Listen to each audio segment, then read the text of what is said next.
Now it's my turn to try my hand at a rather challenging classic from the 18th century by an author named Clement Clark Moore. A poem most of you no doubt have come in touch with one Christmas occasion or another over the years. 'Twas the night before Christmas.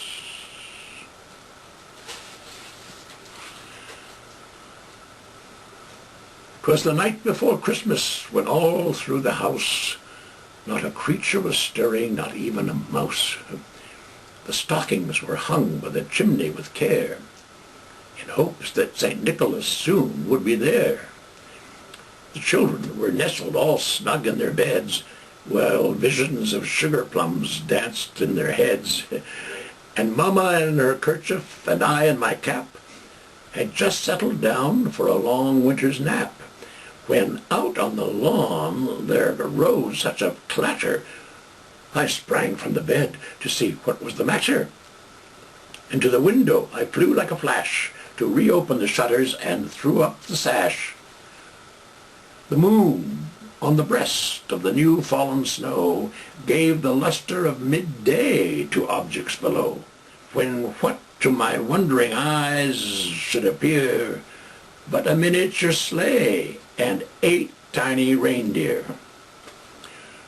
With a little old driver so lively and quick, I knew in a moment it must be St. Nick. More rapid than eagles his couriers they came, and he whistled and shouted and called them by name. Now Dasher, now Dancer, now Prancer and Vixen, on Comet, on Cupid, on Donder and Blitzen, to the top of the porch, to the top of the wall. Now dash away, dash away, dash away all, as dry leaves that before the wild hurricane fly, when they meet with an obstacle mount to the sky. So up the housetop the couriers they flew, with the sleigh full of toys and St. Nicholas too. And then in a twinkling I heard on the roof the prancing and pawing of each little hoof. As I drew in my hand and was turning around, down the chimney St. Nicholas came with a bound. He was dressed all in fur from his head to his foot, and his clothes were all tarnished with ashes and soot. A bundle of toys he had flung on his back, and he looked like a peddler just opening his pack. His eyes, how they twinkled, his dimples, how merry. His cheeks were like roses, his nose like a cherry. His droll little mouth was drawn up like a bow, and the beard of his chin was as white as the snow. The stump of a pipe he held tight in his teeth, and the smoke encircled his head like a wreath.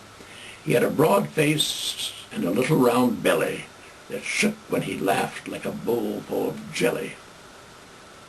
He was chubby and plump, a right jolly old elf, and I laughed when I saw him in spite of myself.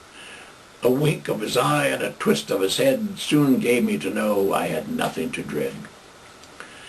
He spoke not a word, but went straight to his work, and filled all the stockings, then turned with a jerk, and laying his finger aside of his nose, and giving a nod, up the chimney he rose.